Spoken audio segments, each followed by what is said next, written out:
बहुत समय पहले की बात है। एक बड़ी झील के किनारे हरे भरे जंगल में एक छोटी सी कछुआ बच्ची रहती थी। नाम था धीरा।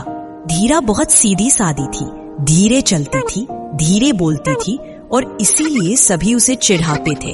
इतनी धीरे चलती है, कहीं नहीं पहुंच पाएगी, दुनिया आगे निकल गई। ये अब भी वही है।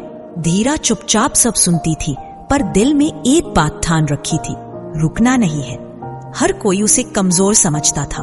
खरगोश कहते, इतनी स्लो हो तुम। हिरण हंसते, तुमसे तो बारिश भी तेज गिरती है। यहाँ तक कि उसके अपने दोस्त भी कहते, धीरा कुछ चीजें तुम्हारे बस की नहीं है। धीरा मुस्कुराती और धीरे धीरे आगे बढ़ती रहती। एक दिन जंगल में भारी बारिश हुई। नदी उफान पर थी, रास्ते टूट चुके थे और एक पक्षी परिवार का बच्चा पानी में बहकर एक छोटे से टापू पर फंस गया। सभी जानवर जमा हो गए, हिरन, बंदर, हाथी, खरगोश, पर कोई भी उस छोटे टापू तक नहीं पहुंच सका।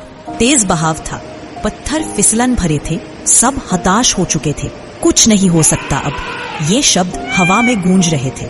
धीरा ने कुछ नहीं कहा, बस आगे बढ़ गई। उसके छोटे पैर फिसलते, पानी की धार उसे धक्का देती, लेकिन वो रुकी नहीं। धीमी थी, पर ठान ली थी उस बच्चे को बचाना है। उसने एक एक पत्थर पार किया, फिसली, गिरी, फिर उठी।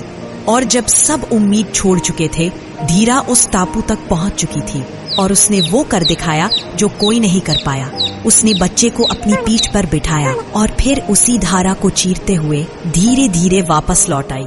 जब वो किनारे पहुंची, जंगल के सारे जानवर सन्न थे। कुछ की आंखों में आंसू थे, कुछ को खुद पर शर्म आई। अब सबके सवाल थे, धीरा तुमने कैसे किया ये सब? तुम सबसे धीरे चलती हो, फिर ये कैसे हुआ? धीरा ने सिर्फ इतना कहा, शायद मैं तेज नहीं चल सकती, लेकिन मैं रुकती नहीं। जिंदगी की रेस में जीतना जरूरी नहीं, चलते रहना जरूरी है।